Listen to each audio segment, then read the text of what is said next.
Hello, today I'd like to show you how you can refactor pretty easily when just using a couple of features of your IDE. Let's imagine we have this piece of code, and as you notice, we're accessing the keys directly without making sure that they exist in $post. Okay, how about we add equal to array key exist on each line without repeating ourselves? We can use the Alt-J shortcut, which adds the selection multiple times, and that duplicates our cursor. Now, I want to use my key as the first parameter of array key exist. So I'm going to extend selection twice using Control W and copy. So that's going to copy several times the key on each line.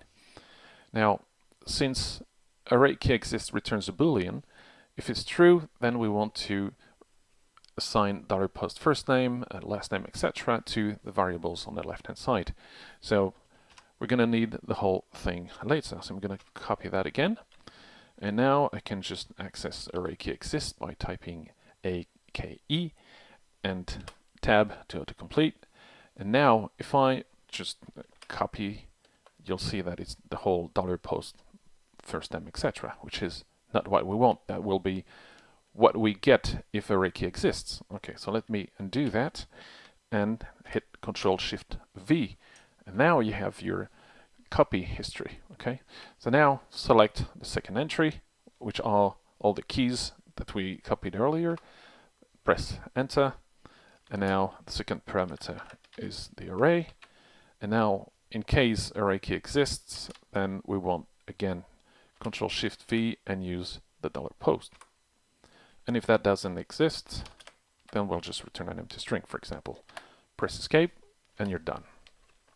But then you realize, well, I'm using a recent enough PHP version that can use the null coalescing operator. All right, so we just need to change this character into a double question mark.